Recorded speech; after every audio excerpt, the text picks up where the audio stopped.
Que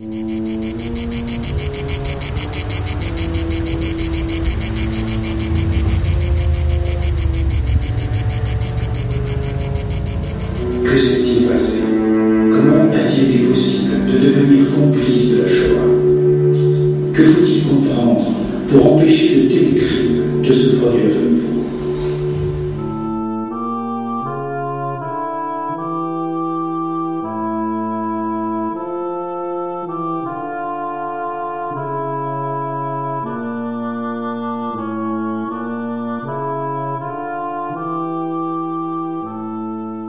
Des scientifiques, des écrivains, des hommes politiques, des artistes célèbres comme Max Ernst, des journalistes.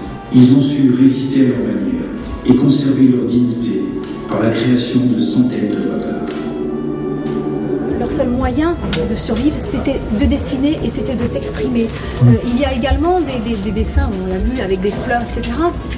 On a aussi des lettres, notamment au deuxième étage, une lettre à Esther. Donc c'est un interné qui écrit à sa chérie, Esther chérie, je t'aime.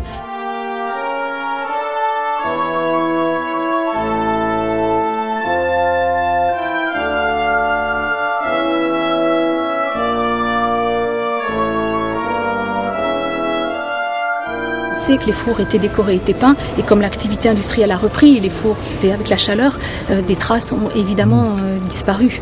Mais d'autres aussi ont été préservées par une couche de poussière. Donc c'est intéressant, le travail qui a été fait en 2004, c'était justement de sonder les murs et d'essayer de voir quels étaient les endroits où on sait que derrière il y a des traces.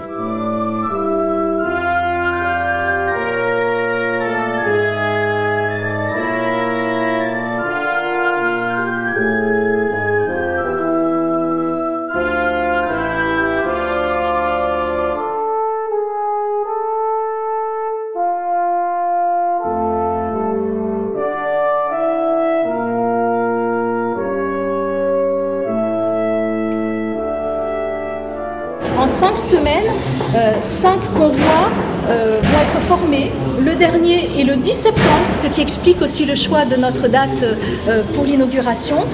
4 convois donc partiront vers Auschwitz via Drancy. Le dernier fera, entre guillemets, un détour par Rivesaltes et puis ira évidemment à Drancy, puis à Auschwitz. Nous espérons donner des clés de compréhension scientifique pluridisciplinaires sur comment les génocides sont arrivés et peuvent arriver, en partant bien sûr de l'histoire de ce lieu, qui est donc le départ d'un lieu ordinaire pour l'extraordinaire d'Auschwitz, donc la Shoah, mais en élargissant, je l'évoquais tout à l'heure, en élargissant au génocide des Arméniens, au génocide des Tutsis et aux crimes contre les Tziganes.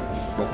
Donc c'est un moment où on décode en quelque sorte l'histoire pour comprendre les mécanismes qui ont fonctionné et ceux qui peuvent fonctionner aujourd'hui aussi, puisque ce sont des mécanismes récurrents, des mécanismes humains qui peuvent mener au pire, mais vous verrez aussi qui permettent de résister.